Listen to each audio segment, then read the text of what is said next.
არსებობს გენეტიკა, რომელსაც ვერც ერთი ლაბორატორია ვერ შექმნის. მას მხოლოდ დრო და დაუნდობელი ბუნება წერს. 5 საუკუნის წინ ესპანური გემების გემბანებიდან ამერიკის მიწაზე პირველი ჩლიქი დადგა. სწორედ მაშინ დაიბადა ის, რასაც დღეს ტეხასურ გრძელ რქას ვეძახით. ეს არის ველური დასავლეთის გადარჩენილი სული.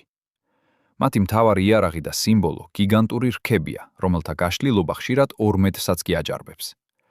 ეს რქები საუკუნეების განმავლობაში მტაცებლებისგან თავდასაცავად და მცხუნვარე მზეზე თერმორეგულაციისთვის იწრთობოდა. დღეს მათგან უნიკალურ დეკორატიულ ნივთებსა და ძვირფას აქსესუარებს ამზადებენ, რაც ამ ჯიშს კიდევ უფრო მეტ ეკონომიკურ ღირებულებას სცემს. ფერმერული თვალსაზრისით ეს ჯიში ნამდვილი საგანძურია. საშუალო ზომის ფურები, რომლებიც 400 კილოგრამამდე იწონიან და 700 კილოგრამიანი ხარები, გამოირჩევიან იმით, რასაც სხვა ჯიშები ვერ სთავაზობენ, აბსოლუტური ამტანობით. ისინი იქაც ძოვენ, სადაც სხვებისთვის მხოლოდ უნაყოფო მიწაა. თანამედროვე მეურნეობაში მათ ხშირად იყენებენ სხვა ჯიშებთან შესაჯვარებლად, რადგან გრძელ რქას მსოფლიოში ერთ-ერთი ყველაზე მსუბუქი მშობიარობა და უძლიერესი იმუნიტეტი აქვს. ეს პირუტყვი გადაშენებას სასწაულებრივად გადაურჩა.